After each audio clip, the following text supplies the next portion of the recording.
आणि लोकांसाठी आपल्याला भरपूर टाइम आहे की लोक आमच्या जीवनात काहीच करत नाही, प्रार्थना करायची इच्छाच होत नाही. आमचं जीवन बदलणारा त्या देवासंधी बोलायला आमच्याकडे टाइम नाही. सोपं आहे ना कारण द्यायला. ते अडथळे आम्ही दूर करायला पाहिजे आणि आम्ही प्रार्थना करणारी व्यक्ती बनायला पाहिजे.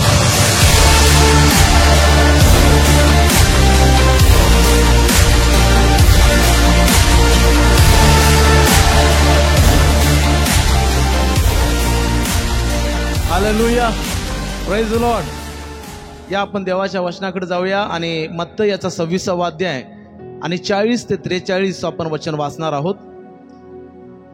मग तो शिष्याकडे आला आणि ते झोपी गेले आहेत असे पाहून पेत्राला म्हणाला, हे काय, तुमच्याने घटकाभरही माझ्याबरोबर जागवत नाही? तुम्ही परीक्षेत पडू नये म्हणून जागृत राहा व प्रार्थना करा. आत्मा उत्सुक आहे खरा, पण देह अशक्त आहे. आणखी त्याने दुसऱ्यांदा जाऊन अशी प्रार्थना केली, हे माझ्या बापा, हा प्याला मी प्यायल्याशिवाय टळून जात नाही, तर तुझ्या इच्छेप्रमाणे हो. मग त्याने पुन्हा येऊन ते झोपी गेले आहेत असे पाहिले, कारण त्यांचे डोळे जड झाले होते. देवबाप हे वाचलेलं वचन आशीर्वादित करो. प्रियानो, ह्या ठिकाणी येशू ख्रिस्त गेत्सेमानी बागेमध्ये आणि शिष्य गेलेले आहेत आणि येशूला धरून येणार होतं, पण त्या अगोदर येशूनं त्या गेत्सेमानी बागेमध्ये तो प्रार्थना करत आहे आणि तो वैयक्तिक प्रार्थना करत आहे. शिष्यांना सांगत आहे की तुम्ही ह्या ठिकाणी जागृत राहा, तुम्ही सुद्धा प्रार्थना करा, मी पण तिकडे जाऊन प्रार्थना करून येतो. आणि येशू वैयक्तिक प्रार्थनेसाठी तो त्या ठिकाणी गेलेला आहे एका ठिकाणी आणि यांना शिष्यांना सांगून गेला होता की तुम्ही पण काय करा, जागृत राहा, झोपू नका. कारण ती रात्रीची वेळ होती आणि झोपू नका म्हणून सांगितलं. तुम्ही सुद्धा जागृत राहा आणि प्रार्थना करा, मी पण जाऊन प्रार्थना करून येतो. आणि येशू त्या शिष्यांच्या पासून थोडा वेगळा झाला आणि वैयक्तिक प्रार्थनेमध्ये वेळ घालवू लागला. येशू कदाचित त्या ठिकाणी गुडघ्यावरती आला असेल आणि पित्याकडे स्वर्गाकडे हात करून तो वैयक्तिक प्रार्थना करत आहे. आणि थोडा वेळ प्रार्थना करून झाल्यानंतर तो पुन्हा आला आणि बघतोय तर शिष्य काय झालेले, झोपलेले. आणि येशूला ते पाहून आश्चर्य वाटलं आणि येशू त्यांना म्हणाला की हे काय, तुमच्याने घटकाभरही माझ्याबरोबर जागवत नाही काय? घटकाभरही तुम्हाला माझ्यासोबत प्रार्थना करता येत नाही काय? आणि येशू त्यावेळेस थोडंसं डिसअपॉइंटमेंट झाला, कारण ते प्रार्थना करायच्या ऐवजी, जागृत राहायच्या ऐवजी ते काय करतायत, झोपत आहेत. आणि मग पुन्हा त्यांना म्हणाला की तुम्ही काय करा, जागृत राहा, तुम्ही परीक्षेत पडू नये म्हणून तुम्ही काय करा, प्रार्थना करा. आणि मग येशू पुन्हा प्रार्थना करण्यासाठी वैयक्तिक त्या ठिकाणी जातो. परंतु जेव्हा येशू पुन्हा येतो आणि बघतो तर त्या ठिकाणी आणखीन ते परत काय केलेले आहेत, झोपले आहेत. आणि मग त्याने पुन्हा येऊन ते बघितले की झोपले आहेत असे त्यानं पाहिले, कारण त्यांचे डोळे जड झाले होते. त्यांचे डोळे जड झाले होते. आता प्रियानो पहा, डोळे जड केव्हा होतात, जेव्हा झोप येते तेव्हा. आणि ही रात्रीची वेळ आहे, त्यांना झोप आलेत. आता शिष्यांना झोप येत आहे, येशूला का बरं झोप येत नाही? येशूचे का डोळे जड झाले नाहीत बरं? तुम्हाला माहिती आहे का येशूची झोप का उडाली? का येशूची झोप उडाली? कारण येशूला माहिती आहे आता थोड्याच वेळात मला धरून देणार आहेत आणि माझा हाल करणार आहेत आणि मला क्रुसावरती चढवणार आहेत, मला फटके मारणार आहेत, मला हातापायात खिळे ठोकणार आहेत. आणि म्हणून येशू ख्रिस्ताची त्या ठिकाणी झोप उडाली. प्रियानो, जेव्हा त्या शिष्यांच्या वरती असा प्रसंग येईल तेव्हा त्यांचे मात्र डोळे कधीही जड होणार नाहीत. ते बिनधास्त आहेत, कारण त्यांच्यावर तो प्रसंग येणार नाही. हा प्रसंग कुणावरती येणार आहे? त्या येशूवरती येणार आहे. आणि येशूची झोप उडालेली आहे. तो वैयक्तिक पित्यासोबत वेळ घालवत आहे आणि कळकळीनं प्रभूकडं, परमेश्वर पित्याकडं प्रार्थना करत आहे. आणि प्रियानो, तो प्रार्थना असं करत आहे की प्रार्थना करताना येशूला घाम सुटलेला आहे आणि जसे रक्ताचे जाड थेंब पडतात तसे घामाचे थेंब त्या ठिकाणी पडत होते. हालेलुया. कुणाकुणाला प्रार्थना करताना घाम येतो? आम्हाला काम करताना घाम येतो. पास्टर, आम्ही खेळताना घाम येतो. आम्हाला बाकीच्या गोष्टी करताना घाम येतो, पण प्रार्थना करताना कधी घाम येत नाही. अशी कधी तुम्ही प्रार्थना केली की त्या प्रार्थनेत तुम्हाला घाम आला आणि घाम गळू लागला खाली? कुठला तो दिवस आहे, कुठली ती वेळ होती लास्ट की तुम्ही घाम गाळून प्रार्थना केला? तुम्ही घाम गाळून काम केलं असेल, घाम गाळून तुम्ही खेळला असेल का घाम गाळून तुम्ही प्रार्थना केली का? येशू जेव्हा आला आणि बघितलं की ते झोपलेत, येशू म्हणाला, अरे हे काय, घटकाभर तुम्हाला माझ्यासोबत प्रार्थना करता येत नाही काय? घटकाभर तुम्हाला माझ्यासोबत तुम्हाला जागरण करता येत नाही काय? येशू त्या ठिकाणी आश्चर्य झाला. प्रियानो, येशूची अपेक्षा आहे की तुम्ही आणि मी प्रार्थना करावी.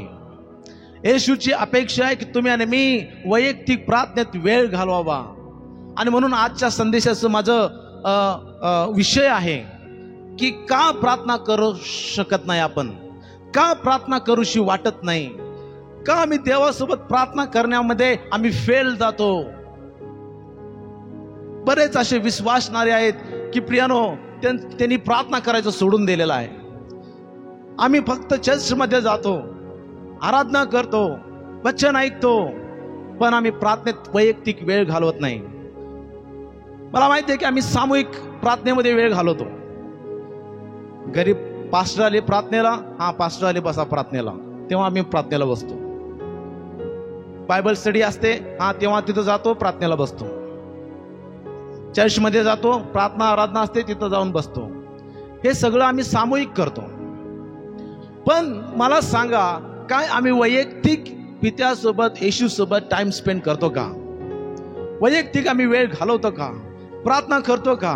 का आपल्याला वैयक्तिक देवासोबत प्रार्थना घालवायला, प्रार्थना करायला आपल्याला जड जातं? का आमचे डोळे जड होतात?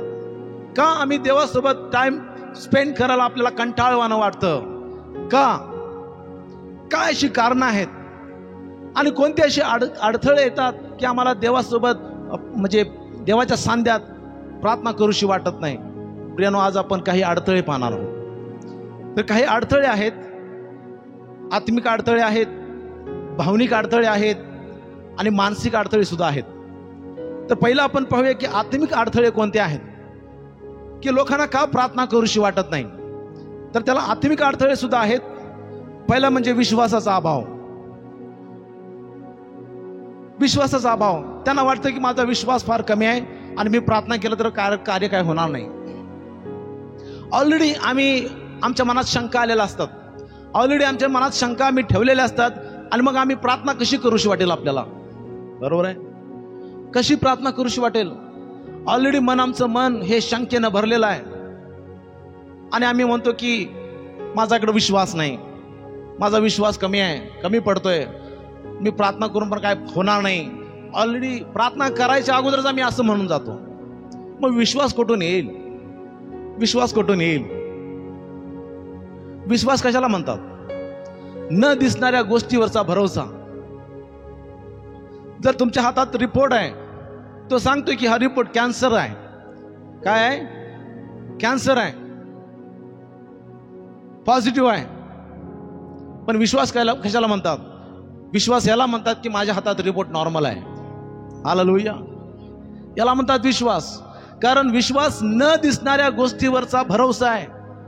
इथं नॉर्मल रिपोर्ट आपल्याला दिसत नाही, पण आम्ही म्हणतो की माझ्या हातात रिपोर्ट नॉर्मल आहे. हालेलुया. याला म्हणतात विश्वास. आणि प्रियानो, अनेक जण विश्वासणारे विश्वासात कमी पडत आहेत. शंकेनं त्यांचं माइंड भरलेलं आहे. रिपोर्ट घेऊन येतात, कॅन्सरचा रिपोर्ट आहे आणि डॉक्टरने सांगितले की काय उपयोग आता होणार नाही, वाचत नाही, काय नाही. आणि लोकांच्या मनात तेच बसलेलं आहे की डॉक्टरने सांगितले वाचत नाही, डॉक्टरने सांगितले काय पण उपयोग नाही, असं नाही. आणि हेच डोक्यात बसलेलं आहे. देवाचं वचन काय सांगतं ते आपल्या डोक्यात बसत नाही. हालेलुया. डॉक्टरचे शब्द महत्वाचे का देवाचं वचन महत्वाचं? हालेलुया. प्रभूच्या मुखातून आलेलं वचन परमेश्वर रिपोर्ट बदलणार आहे. प्रियानो, आपल्याला विश्वासाची गरज आहे. आणि त्यासाठी आमच्यामध्ये असलेला अविश्वास, आमच्यामध्ये असलेल्या शंकेमुळं आम्हाला प्रार्थना करूशी वाटत नाही. करेक्ट. दुसरं कारण तुम्हाला सांगतो का आणखीन प्रार्थना करूशी वाटत नाही. पाप आणि अपराधीपणा. एखादं पाप जर आम्ही केलं तर ते प्रार्थना करते वेळी ती चूक, ते पाप आमच्या डोळ्यासमोर सारखं येत असतं आणि मग आपल्याला प्रार्थना करूशी वाटत नाही आणि आम्हाला अपराधीपणाची भावना आपल्यामध्ये येते. मी अपराध केलाय, मी पाप केलंय. आणि मग जेव्हा आम्ही डोळे झाकतो प्रार्थना करायला, ते आमचं पाप समोर दिसतं. आणि ह्या कारणामुळं अनेक जण प्रार्थना करत नाहीत. कारण जेव्हा मी प्रार्थनेत जातो, होय, पवित्र आत्मा आमच्या डोळ्यासमोर आम्हाला दाखवतो की आम्ही कुठं चुकलेलो आहोत. आणि पापामुळं, केलेल्या चुकामुळं, वाईटामुळं, ती गिल्ट फील आपल्यामध्ये असल्यामुळं, अपराधीपणा आमच्यामध्ये असल्यामुळं आपल्याला प्रार्थना करायचं मन होत नाही. हे एक अडथळा आहे. पाप हे एक अडथळा आहे की आपल्याला प्रार्थना करू देत नाही. म्हणून यशाया 59:2 मध्ये म्हटलेलं आहे, तर तुमचे अपराध तुम्ही व तुमचा देव ह्यांच्यामध्ये आडभिंतीप्रमाणे झाले आहेत. तुमच्या पातकामुळे तो तुम्हाला दर्शन देत नाही आणि तुमचे ऐकत नाही. काय सांगितलंय? तुमचे ऐकत नाही. काय ऐकत नाही? प्रार्थना ऐकत नाही. कशामुळं? पापामुळं. पाप काय झालेलं आहे? देव आणि आमच्यामध्ये एक आडभिंतीप्रमाणे झालेला आहे.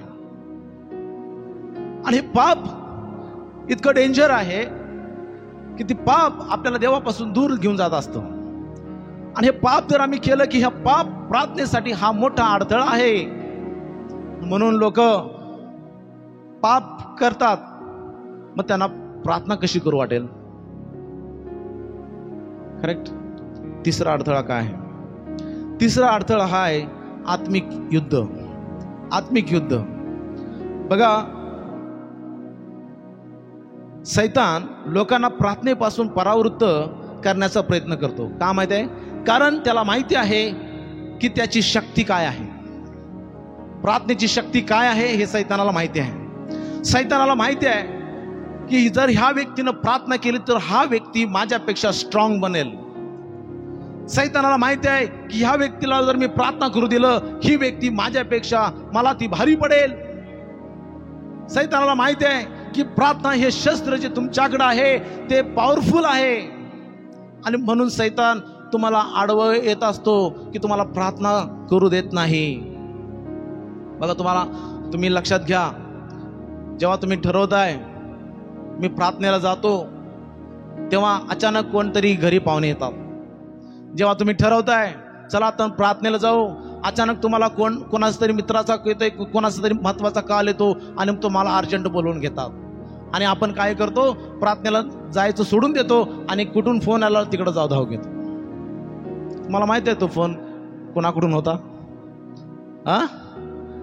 सैतानाकडून. हालेलुया. पण तुम्ही ठरवा कुठंतरी फिरायला जाऊया, हॉटेलला जेवायला जाऊया, तेव्हा मात्र अजिबात कोणाचा फोन येणार नाही. आणि जरी आला तर आम्ही त्याला चाललो, बाबा आम्ही फॅमिली हॉटेलला चाललो जेवायला. हो, ओके, ठीक आहे, जाऊन या, ते तुमचं करून या, काय प्रॉब्लेम नाही. पण प्रार्थनेच्या वेळेला इतके अडथळे आम्हाला काय येतात? सैतान तुम्हाला आणि मला प्रार्थना करू देत नाही. तुम्ही ठरवा, उद्या सकाळपासून मी पहाटे 5ला उठणार आणि प्रार्थना करणार. आणि झोपा, रात्री अलार्म लावून झोपा. काय होत आहे? सकाळी पहाटे 5ला अलार्म वाजते आणि बंद करतो. तुम्हाला बंद करायला कोण लावतंय? तुम्ही तर ठरवलेलं असते उठायचं अलार्म, पण बंद करायला कोण सांगतंय? प्रियानो, हे आत्मिक युद्ध आहे की आम्हाला सैतान प्रार्थना करू देत नाही, देवाचं वचन वाचू देत नाही. पण ह्या आत्मिक युद्धावरती तुम्ही आणि मी विजय मिळवायला पाहिजे. किती दिवस बिना प्रार्थनेचं जीवन जगणार? किती दिवस तुम्ही ड्राय आणि सुख जीवन जगणार? हालेलुया. जर प्रार्थना आमच्या जीवनात नाही, आमचं जीवन हे ड्राय आहे. हालेलुया. आणि म्हणून प्रियानो, हे आत्मिक युद्धामध्ये आम्ही स्ट्रॉंग बनायला पाहिजे. आमचं युद्ध म्हणजे आमचं जे युद्ध कुणाबरोबर आहे? माणसाबरोबर नव्हे बरं का. आमचं युद्ध कुठल्याही माणसाबरोबर नाही, कुठल्याही व्यक्तीबरोबर नाही. आमचं युद्ध कुणाबरोबर आहे हे देवाचं वचन सांगतंय. इफिसियन्स पत्र 6:12. आपले झगडणे रक्त मांसाबरोबर नव्हे. रक्त मांसाबरोबर म्हणजे कुठल्याही मनुष्याबरोबर नव्हे, तर सत्ताबरोबर, अधिकाऱ्याबरोबर, सध्याच्या काळोखातील जगाच्या अधिपतीबरोबर आकाशातल्या दुरात्म्याबरोबर आहे. आकाशातल्या दुरात्म्याबरोबर. सर्वजण म्हणे आपलं युद्ध आकाशातल्या दुरात्म्याबरोबर आहे. हालेलुया. आणि म्हणून सैतान आम्हाला प्रार्थना करू देत नाही, बायबल वाचू देत नाही. हालेलुया. तुम्ही बायबल वाचायला चालू करा, बघा किती फोन यायला तुम्हाला चालू होतात. जेव्हा तुम्ही बायबल वाचायला प्रार्थना करा, तुम्हाला फोनवरती फोन येतील, तुम्हाला डिस्टर्ब करायचा प्रयत्न करेल सैतान, जेणेकरून तुम्ही आम्ही पवित्र शास्त्र वाचू नये. प्रियानो, तुम्ही प्रार्थनेला बसा. प्रार्थनेला बसल्यानंतर प्रार्थना जेव्हा तुम्ही चालू कराल, तेव्हा बघा हळूहळू तुम्हाला फोन यायला चालू जातो. का आम्ही ह्या गोष्टीवरती आम्ही विजय मिळवत नाही? आम्हाला माहिती आहे की प्रार्थना जर आम्ही बसलो तर फोन येऊ शकतात. आम्ही का स्विच ऑफ करून ठेवत नाही? आम्हाला माहिती आहे की अलार्म लावून जर आम्ही झोपलो 5चा, आम्ही उठून तो बंद करू शकतो. का मोबाईल तुमच्यापासून दूर ठेवत नाही?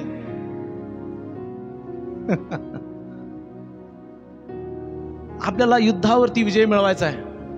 अनेक मार्ग आहेत, ते मार्ग आपण अवलंबला पाहिजेत. फोन जर जवळच घेऊन आम्ही झोपलो, अलार्म झाला तर इझी असतं आपल्याला फोन बंद करायचं. तुमच्यापासून 10 फुटावरती फोन ठेवा, अलार्म वाजू दे, तुम्हाला उठावं लागेल तिथून बंद करायला. हालेलुया. प्रियानो, अशा प्रकारे आम्ही सैतानावरती विजय मिळवायचा आहे. हे आत्मिक युद्ध आम्ही जिंकायचं आहे, आणि तरच आम्ही प्रार्थना करू शकणार आहे. आणि म्हणून हे आत्मिक अडथळे आहेत. आता तुम्हाला सांगतो, भावनिक अडथळे काय आहेत, मानसिक अडथळे काय आहेत. विचलित होणे आणि व्यस्तता म्हणजे काय? व्यस्त जीवन, बिझी लाईफ, त्याचा प्रार्थनेवरती प्रभाव पडत असतो. बघल तेव्हा आम्ही म्हणतो की हा मी बिझी आहे, माझ्या कामात मला वेळ भेटत नाही, काम. आणि आम्ही म्हणतो की पास्टर मला प्रार्थनेला वेळच नाही भेटत. हे अगदी खोट आहे, साफ खोट आहे. देवानं 24 तास दिल्यात, त्या 24 तासामध्ये आम्ही सर्व कामं करू शकतो प्रार्थनेसोबत. त्या 24 तासामध्ये वेळेचा दशांश सुद्धा आम्ही देऊ शकतो. 2 तास 40 मिनिटं आम्ही प्रार्थना करू शकतो त्या 24 तासामध्ये, आणि बाकीच्या उरलेल्या तासामध्ये आम्ही आमची सर्व कामं सुद्धा करू शकतो. लक्षात ठेवा. पण सैतान आमच्या डोक्यात काय टाकलंय? तू बिझी आहेस, तू काम तुझ्यावरती एवढं आहे, तुला काम करायला, प्रार्थना करायला वेळच नाही. आणि आम्ही ते स्वीकारलं आमच्या मनामध्ये, आमच्या हृदयात आम्ही स्वीकारलं ते, आणि आम्ही तेच सगळ्यांना सांगत फिरतो, नाही हो, वेळच नाही भेटला प्रार्थना करायला, वेळच नाही भेटला. मला तर अजिबात कोण सांगू नका तसं. एखादा तुमच्या बघा कोणतरी मला सांगितलं, पास्टर मला वेळच नाही मिळाला, ऐकायची तयारी ठेवा. हालेलुया. प्रियानो, आम्ही सर्व काही करू शकतो 24 तासामध्ये, पण आमच्या हातात आहे. आम्ही आमचं काम, आमच्या सर्व गोष्टी हे कसं आम्ही शेड्यूल करायचं, कसं आम्ही मॅनेज करायचं, हे आम्ही ठरवायला पाहिजे. तुम्ही नाही ठरवलं तर सैतान ठरवणार तुम्हाला कसं बिझी ठेवायचं. हालेलुया. बरेचदा प्रियानो, आपल्याला पहा, मित्रासोबत बोलायला टाइम आहे, आई वडिलांच्या बरोबर बोलायला टाइम आहे, भाऊ बहिणीसोबत बोलायला टाइम आहे, आपल्याला मुलांच्या सोबत बोलायला टाइम आहे, आपल्या कलिग सोबत बोलायला आपल्याला टाइम आहे, शेजाऱ्यांच्या सोबत बोलायला टाइम आहे, परंतु आपल्याला देवासोबत बोलायला टाइम नाही. तो देव आकाश आणि पृथ्वीचा निर्माण करता, तो देव, तो आम्हाला जीवन देणारा, तो देव आम्हाला पाप क्षमा करणारा, तो देव आम्हाला आशीर्वाद देणारा, तो देव आमचं जीवन बदलणारा, त्या देवासंगती बोलायला आमच्याकडे टाइम नाही. आणि लोकांसाठी आपल्याला भरपूर टाइम आहे की लोक आमच्या जीवनात काहीच करत नाहीत. आणि सर्व काही आतापर्यंत आमचा जीव वाचवलेला परमेश्वर, ज्यानं आमच्यासाठी प्राण दिला, तो येशू ख्रिस्तासाठी आमच्याकडे टाइम नाही. आम्ही काय करत आहोत? कुठं आम्ही फसलोय प्रियान?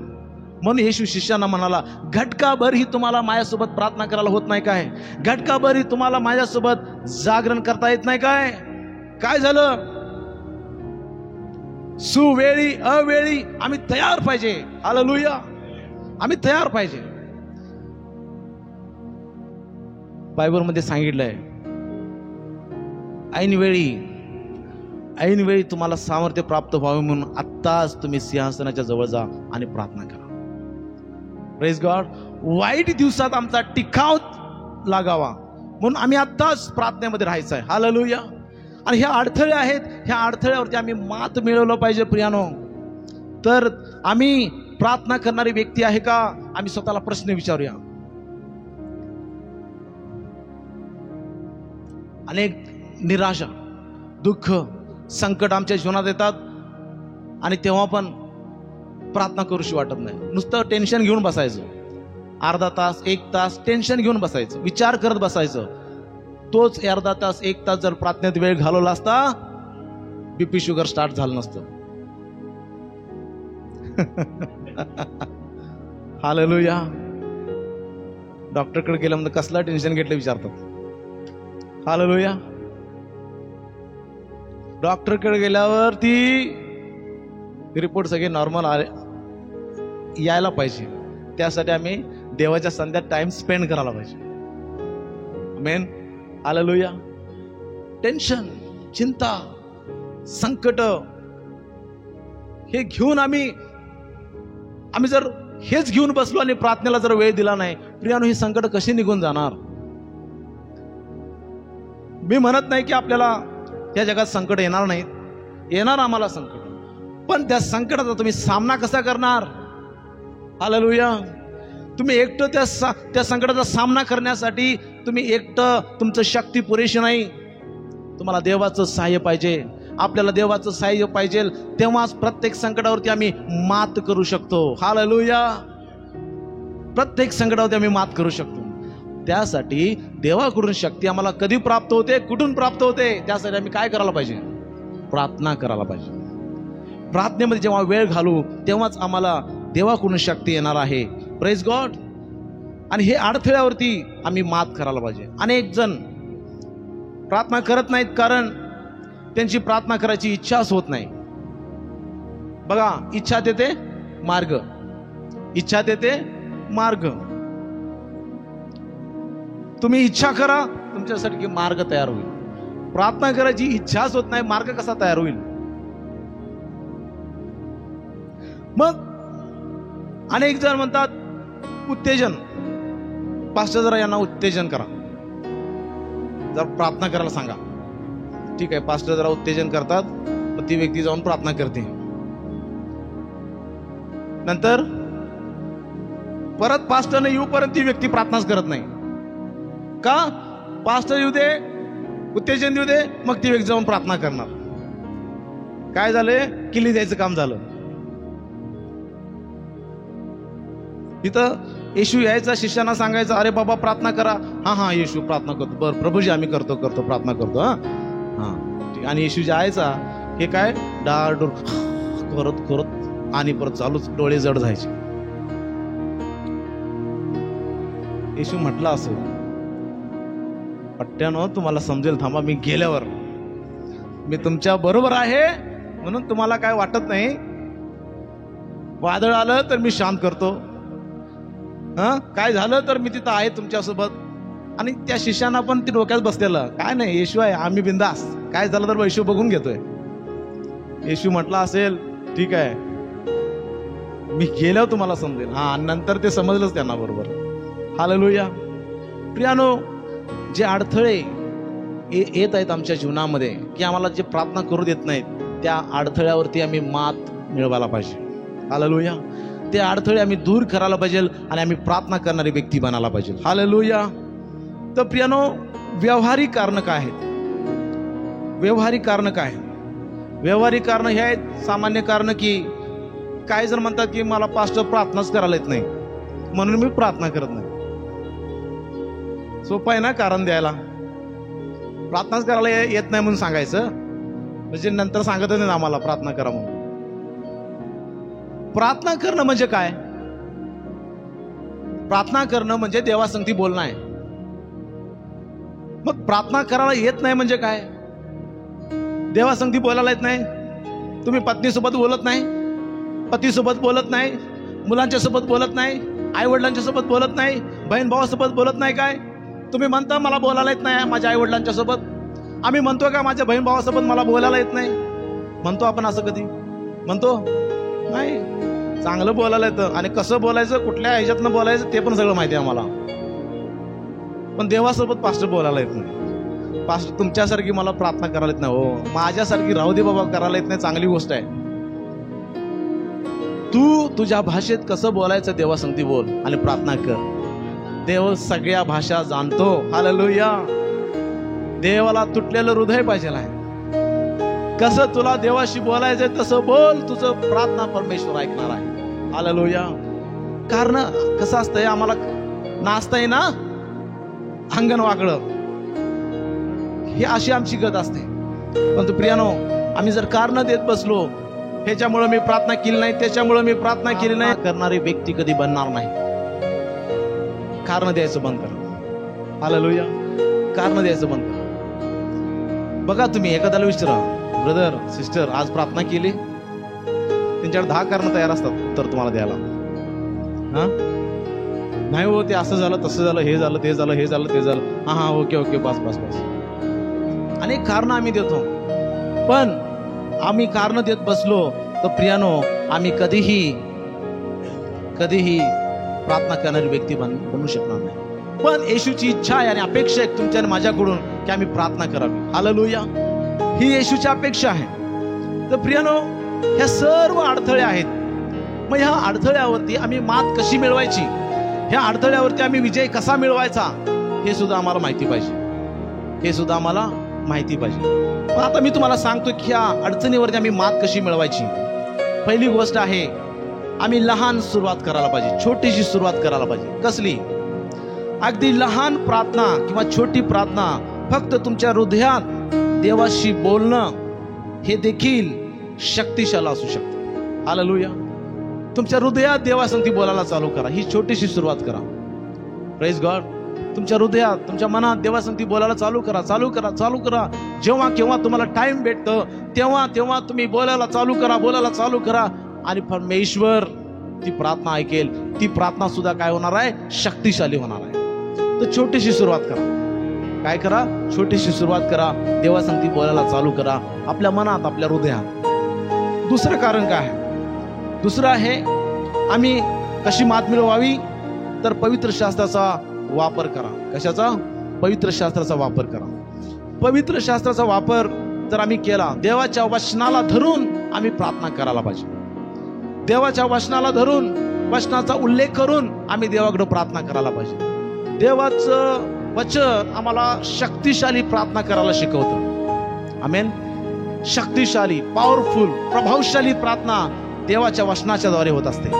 आणि म्हणून प्रियानो, देवाचं वचन हे पॉवरफुल आहे. जिथं आमचे शब्द कमी पडतात तिथं देवाचं वचन कार्य करू लागतं. हालेलुया. तर येशूनं सुद्धा वचनाचा फार वापर केला. जेव्हा सैतानाकडून येशूची परीक्षा होत होती, तेव्हा येशू सैतानाला उत्तर देत होता. कसं? सैताना, शास्त्रात असं लिहिलं आहे, शास्त्रात असं लिहिल्याप्रमाणे.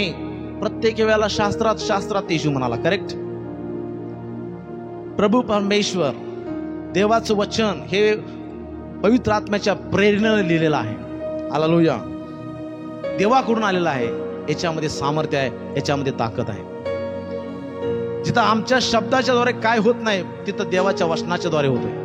आमेन. हालेलुया. म्हणून आम्ही देवाच्या वचनाचा आधार घेऊन आम्ही प्रार्थना करायला पाहिजे. त्याच्यानंतर काय आहे, आम्ही कसा ह्या अडचणीवरती मात मिळवायला पाहिजे. तिसरं कारण आहे, तिसरी गोष्ट आहे की पवित्र आत्म्याची मदत घ्या. पवित्र आत्म्याची मदत घ्या प्रार्थना करण्यासाठी. पवित्र आत्म्याला म्हणा, पवित्र आत्मा तुम्हाला मदत कर. जेव्हा आपल्याला काय प्रार्थना करावी हे माहित नसते, तेव्हा पवित्र आत्मा आपल्याला मध्यस्थी करतो. हालेलुया. रोमकरास पत्र 8वा अध्याय 26व्या वचनात सांगितलेलं आहे. तसेच आत्माही आपल्या अशक्तपणात आपल्याला हातभार लावतो, कारण आपण यथायोग्य प्रार्थना कशासाठी केली पाहिजे हे आपल्याला ठाऊक नाही, पण आत्मा स्वतः अनिर्वाच्य कणण्याने मध्यस्थी करतो. हालेलुया. पवित्र आत्मा हे आम्हाला मदत करण्यासाठी आहे. पवित्र आत्मा आमच्याद्वारे पित्याकडे तो मध्यस्थी करत असतो. आम्ही पवित्र आत्म्याचं मार्गदर्शन घ्यायला पाहिजे. हालेलुया. जेव्हा आम्हाला समजत नाही की प्रार्थना कशी करावी, कुठल्या स्थितीला काय प्रार्थना करावी, पवित्र आत्मा आहे आपल्याला मदत करण्यासाठी. हालेलुया. अनेक मार्ग आहेत प्रियानो, की हे जे येणारे अडथळे आहेत त्याच्यावरती आम्ही विजय मिळवू शकतो. ह्या सर्व मार्गाचा आम्ही अवलंबन करायला पाहिजे. आपण पवित्र आत्म्याचं सहाय्य घ्यायला पाहिजे आणि तरच आम्ही प्रार्थना करणारी व्यक्ती बनू शकतो. आणि शेवटचं आहे की आम्ही कशी मात मिळवावी, तर शेवटची गोष्ट म्हणजे प्रार्थना जोडीदार शोधा. प्रार्थना जोडीदार शोधा. प्रार्थना करणारा पार्टनर शोधा. तुम्ही असा एक व्यक्ती शोधा की तो प्रार्थना करत असतो आणि त्याच्यासोबत तुम्ही जा, त्याच्यासोबत तुम्ही टाइम स्पेंड करा आणि त्याच्यासोबत तुम्ही प्रार्थना करा. हालेलुया. प्रार्थना करणाऱ्या व्यक्तीसोबत आम्ही गेलो तर आम्हाला सुद्धा प्रार्थना करण्यासाठी आपल्याला सवय लागू शकते. पण प्रार्थना करणारा पार्टनर तुम्ही शोधा. आमचा प्रॉब्लेम काय, जे प्रार्थना करत नाहीत त्यांच्याकडे आम्ही जातो आणि त्यांच्यासोबत जास्त टाइम स्पेंड करतो. आम्ही पण त्यांच्यासारखं म्हणतो, तू बी मी सेम, मै बी सेम.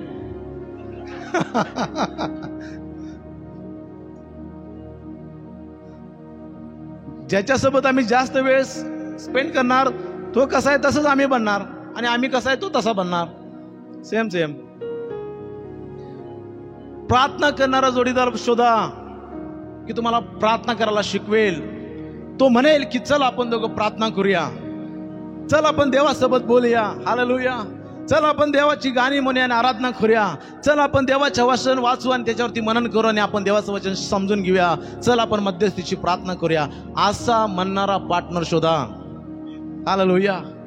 आणि ह्याद्वारे तुमचं जीवन बदलेल. तुम्ही प्रार्थना करणारी व्यक्ती बनू शकाल.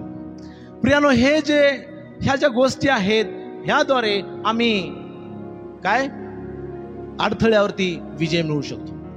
जोपर्यंत तुम्ही प्रार्थनेमध्ये येणारे जे अडथळे आहेत त्याच्यावरती विजय मिळवणार नाही तोपर्यंत तुम्ही आणि मी प्रार्थना योद्धा बनणार नाही. हालेलुया.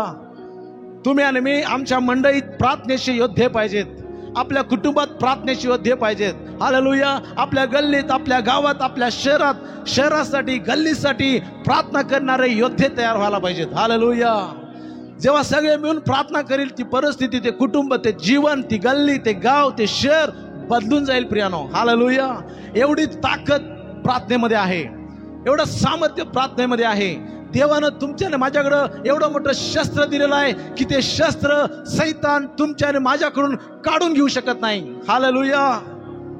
सैतान सर्व काही काढून घेईल आमच्याकडनं, पण आमच्याकडे असलेली प्रार्थना हे शस्त्र आमच्याकडनं तो काढून घेऊ शकणार नाही. म्हणून शस्त्र हे आपल्याला जपून ठेवायचं नाही आहे. जे आमच्याकडे शस्त्र आहे हे असंच गंज लागण्यासाठी ठेवायचं नाही, त्या शस्त्राचा वापर करायचा आहे. हालेलुया. जे प्रार्थना हे शस्त्र आहे प्रियानो, त्यासाठी करत जा, प्रार्थना करत जा, प्रार्थना करणारी व्यक्ती बनत जा. प्रार्थना योद्धा तुम्ही आणि मी बनलं पाहिजे. हालेलुया. लोकांनी म्हणावं ही व्यक्ती प्रार्थना करणारी व्यक्ती आहे. तुम्हाला सांगायचं गरज नाही की मी प्रार्थना करणारी व्यक्ती आहे. लोक तुमच्याविषयी बोलतील. हालेलुया. कोण तुमच्याविषयी बोललं की व्यक्ती प्रार्थना करणारी आहे? तुम्ही सांगत फिरताय, कोण विश्वास ठेवणार नाही. तुम्ही तोंड बंद करा, प्रार्थना करू लागा, लोक ते रेकग्नाइज करतील. लोक जाणून घेतील की तुम्ही प्रार्थना करणारी व्यक्ती आहे. लोक येतील आणि तुम्हाला म्हणतील की प्रार्थना करा आमच्यासाठी. बघा, अनेक विश्वासणारे असे आहेत, कोण भेटेल त्याला सांगत फिरतात. काय माहित आहे, ब्रदर जरा प्रार्थना करावं आमच्यासाठी. सिस्टर लय वो प्रॉब्लेम चालले, जरा प्रार्थना करा. कुठं पण प्रत्येक दिवशी कोण पण भेटू दे, प्रार्थना करा, प्रार्थना करा, प्रार्थना करा, प्रार्थना करा, पण स्वतः कधी प्रार्थना करणार नाही. आज विश्वासनाची हालत ती आहे.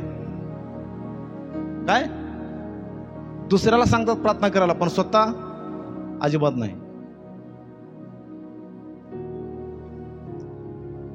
आणि काही महाशय असे आहेत की सांगितलेलं असते आम्हाला प्रार्थना करा आमच्यासाठी, आणि आम्ही काय म्हणतो, हा करतो प्रार्थना करतो, तेवढंच म्हणतो प्रार्थना करतो, आणि नंतर घरी गेल्यावर काय सांगितले असत्या प्रार्थना विनंती आम्ही विसरून जातो, प्रार्थना पण करत नाही. कशी करणार? हीच व्यक्ती प्रार्थना करत नाही मी. प्रियानो, प्रार्थना करणारी व्यक्ती तुम्ही आणि मी बनाव ही देवाची इच्छा आहे. म्हणून येशू आला आणि भडकला शिष्यांच्यावरती. काय हे लावलंय तुम्ही? घटकाभर माझ्यासोबत तुम्हाला जागरण करता येत नाही, घटकाभर तुम्हाला माझ्यासोबत प्रार्थना करायला येत नाही. येशूला फार वाईट वाटलं शिष्यांची स्थिती पाहून.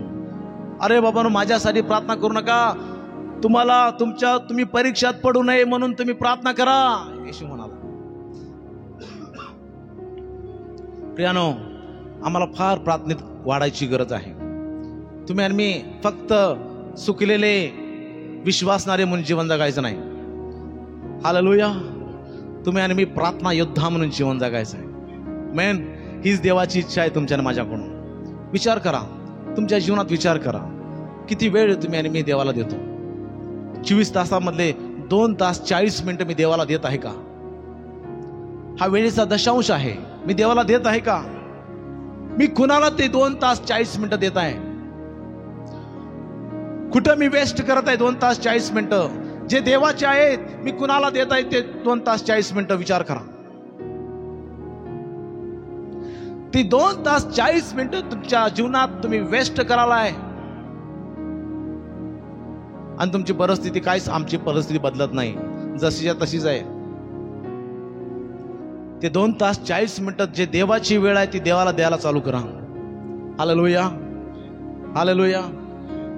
मी कौटुंबिक प्रार्थनेविषयी बोलत नाही आहे, मी सामूहिक प्रार्थनेविषयी बोलत नाही आहे, मी वैयक्तिक प्रार्थनेविषयी बोलत आहे. जा, दरवाजा बंद करा, खोलीत जा आणि गुडघ्यावरती जा आणि देवाला म्हणा की हे पित्या, प्रार्थना करायला चालू करा, आराधना करायला चालू करा, देवाचं वचन उघडा. प्रभू परमेश्वर देव तुमच्याशी बोलू लागेल, तुम्ही देवाशी बोलू लागाल, तिथं सुंदर संभाषण होऊ दे. हालेलुया. प्रार्थना करा, गुप्त प्रार्थना. तुम्ही दरवाजा बंद करून आतमध्ये खोलीमध्ये जाऊन एकटं बसून देवाच्या सान्निध्यात तुम्ही प्रार्थना करताय. देवाचं सान्निध्य त्या ठिकाणी उतरतंय आणि त्या 2 तास 40 मिनिटांमध्ये तुम्ही देवासोबत बोलू लागता. देवाचं सान्निध्य तुमच्यावरती उतरतंय, देवाचा अभिषेक तुमच्यावरती उतरतंय आणि तुमचं जीवन बदलून जातंय प्रियानो. हालेलुया. आणि बायबलमध्ये सांगितलंय, गुप्त तुम्ही प्रार्थना कराल तर गुप्तदर्शी पिता तुम्हाला उघडपणे आशीर्वाद देईल. हालेलुया. आज अनेक विश्वासणारे उघडपणे आशीर्वाद शोधायला, उघडपणे आशीर्वाद भेटतील कधी? गुप्तपणे गुडघे टेकल्याशिवाय प्रभूच्या सान्निध्यात भेटणार नाही. गुप्तपणे देवाच्या सान्निध्यामध्ये वैयक्तिक देवासोबत आपल्याला रिलेशनशिप बिल्ड करायचं आहे, प्रार्थना करायची आहे, देवासोबत नातं वाढवायचं आहे. हालेलुया. देवाचं तेज आमच्यावरती उतरू दे आणि तिथं जीवन बदलणार आहे. त्याचे आशीर्वाद बाहेर दिसतील, पब्लिकली दिसतील. आम्ही वैयक्तिक प्रार्थना करतोय, बाहेर त्याचे आशीर्वाद आपल्याला दिसतात. हालेलुया. एक सिस्टर, फार तिच्या पोटात दुखत होतं. नवऱ्याला सांगितलेलं पोटात दुखालंय, नवऱ्यानं दात घेतली नाही. सासऱ्यांना सांगितलं माझ्या पोटात लय दुखालंय, त्यांनी पण दात घेतली नाही. मुलांना सांगितलं, मुलांनी पण दात घेतली नाही. ओके, तिनं ठरवलं. काय केलं तिनं? खोलीमध्ये गेली, दरवाजा बंद केली आणि ती प्रार्थना करू लागली. हालेलुया. ती प्रार्थना करू लागली आणि वैयक्तिक देवाच्या सान्निध्यात ती रडू लागली आणि प्रार्थना करू लागली, प्रार्थना करू लागली. देवाला तिचा प्रॉब्लेम, तिची समस्या ती देवाला सांगू लागली. आणि प्रियानो, त्या ठिकाणी प्रार्थना केली. 1 तास 2 तास प्रार्थना केली. कसा टाइम 2 तास कसे निघून गेले त्या सिस्टरला समजलं नाही. आणि प्रार्थना संपून मग त्या खोलीमधून ती बाहेर आली. बाहेर आल्यानंतर नवरा म्हणतो, चल ग आपण दवाखान्यात जाऊया, डॉक्टरकडं. सिस्टर म्हणते, मी बरी झाली. हालेलुया. ती म्हणते, मी बरी झाली. आता तर म्हणत होतीस पोटात दुखालय. चल डॉक्टरकडे जाऊया. डॉक्टरकडे जायची गरज नाही, मी बरी झाली. हालेलुया. सांगा प्रियानो, ती कशी बरी झाली? काय केलं तिने? कुठे गेली? कुठल्या डॉक्टरकडे ती गेली? हालेलुया. जो आरोग्यदाता डॉक्टर आहे त्याच्या सानिध्यात गेली होती. तिथं ती जाऊन प्रार्थना करू लागली आणि ती त्या वेदना, ते दुःख, ते आजार घेऊन त्या रूममध्ये गेली आणि देवाच्या सानिध्यात प्रार्थना करू लागली. ती आरोग्य तिला भेटलं आणि ती पूर्ण निरोगी होऊन बाहेर आली. हे आहे देवाच्या सानिध्यातले आशीर्वाद. हे आहे वैयक्तिक प्रार्थनेचे आशीर्वाद. हालेलुया. प्रियानो, आज मी या ठिकाणी थांबणार आहे.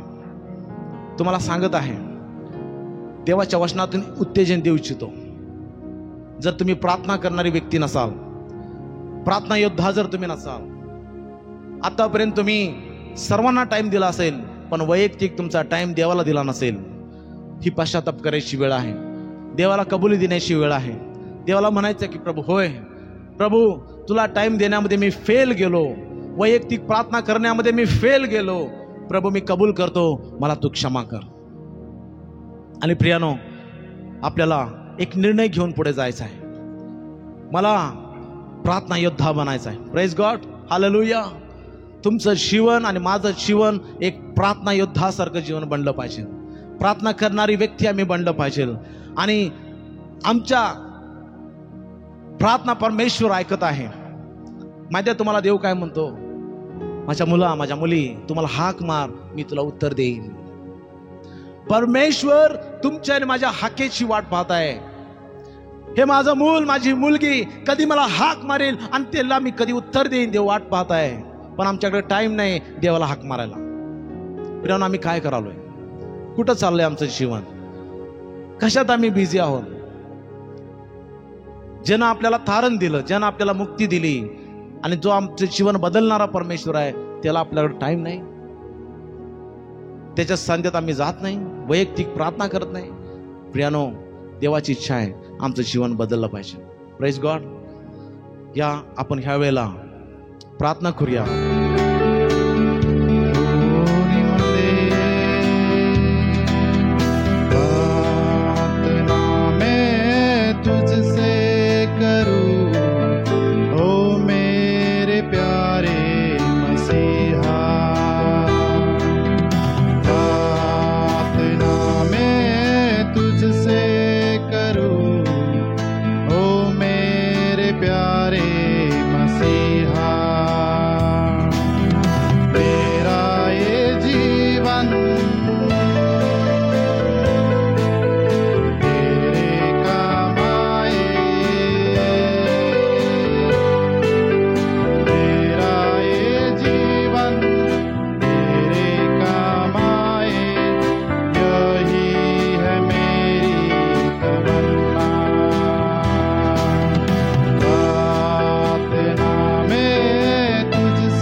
होय प्रियानो, आपल्याला प्रार्थना योद्धा बनण्याची आपल्याला गरज आहे. येशू म्हणाला, माझ्यासोबत तुम्हाला घटकाभरही जागृत राहता येत नाही काय? घटकाभरही माझ्यासोबत तुम्हाला प्रार्थना करता येत नाही काय? प्रियानो, येशूची अपेक्षा आहे की तुम्ही आणि मी वैयक्तिक त्याच्यासोबत टाइम स्पेंड करावा आणि प्रार्थना करावी. या आपण प्रार्थना करूया, देवाला म्हणे, प्रभू मला वैयक्तिक प्रार्थना करणारी व्यक्ती बनव, मला प्रार्थना योद्धा बनायचा आहे. प्रभू परमेश्वरा तुम्हाला सहाय्य कर. Hallelujah, hallelujah. स्वर्गीय पित्या, मी प्रार्थना करतो माझ्या जिवंत देवा. प्रभू इथं बसलेली प्रत्येक व्यक्ती, ओ प्रभू वचन ऐकत असलेली प्रत्येक व्यक्ती येशूच्या नावामध्ये प्रार्थना करणारी व्यक्ती बनली जाऊ दे. ओ परमेश्वरा, मी प्रार्थना करतो, ओ प्रभू प्रार्थना करण्यासाठी जे अडथळे त्यांच्या जीवनात येत आहेत, आणि प्रभू परमेश्वरा अनेक अशा गोष्टी आहेत की त्यांना प्रार्थना करू देत नाहीत. त्या सर्व गोष्टी, त्या सर्व अडथळे येशूच्या नावात आम्ही उद्ध्वस्त करत आहे. प्रभू प्रत्येक व्यक्तीला तू सहाय्य कर. ओ प्रभू परमेश्वर, प्रत्येक व्यक्ती तुझ्या संगती बोलू लागेल आणि प्रत्येक व्यक्ती तुझ्यामध्ये प्रार्थना करू लागेल, वचन वाचू लागेल, तुझी आराधना करू लागेल आणि वैयक्तिक ते तुझ्यासोबत टाइम स्पेंड करतील. यासाठी प्रत्येकाला तू सहाय्य कर परमेश्वरा. प्रत्येकाचं जीवन बदल प्रभू परमेश्वरा. ओ प्रत्येक व्यक्ती, ओ प्रभू परमेश्वरा, ओ तुला गौरव देणारी, प्रार्थना करणारी व्यक्ती म्हणून, ओ प्रभू जीवन जगणारी व्यक्ती बनली जाऊ दे येशूच्या नावामध्ये. प्रभू तू कार्य कर. ते प्रार्थना करतील आणि प्रभू अद्भुत गोष्टी घडतील परमेश्वरा. ओ ते प्रार्थना करतील आणि परमेश्वरा, ओ अद्भुत कार्य त्यांच्या जीवनामध्ये आणि इतरांच्या जीवनामध्ये होईल. प्रभू परमेश्वरा तू कार्य कर. अद्भुत गोष्टी त्यांना तू दाखवणारा परमेश्वर आहेस. ते गुप्त प्रार्थना करतील आणि प्रभू त्यांना उघडपणे तू आशीर्वाद देशील. प्रभू त्यांना तू सहाय्य कर. प्रत्येक व्यक्तीला तुझ्या मी सोपवून देतो प्रभू. ओ पवित्र आत्म्या, आम्हाला प्रार्थना करायला शिकव. ओ पवित्र आत्म्या, आम्हाला मध्यस्थ करायला शिकव. पवित्र आत्म्या, तू आम्हाला सहाय्य कर प्रभावशाली प्रार्थना करण्यासाठी. आमचं जीवन तुला समर्पित करतो प्रभू. प्रभू वचन ऐकत असलेल्या प्रत्येक व्यक्तीला मी पिता, पुत्र, पवित्र आत्म्याच्या नावामध्ये मी आशीर्वादित करतो आणि तुझे वचन, तुझे आशीर्वाद मी प्रत्येक व्यक्तीवरती जाहीर करतो येशूच्या नावामध्ये. धन्यवाद प्रभू परमेश्वर, तू आमची प्रार्थना ऐकलीस.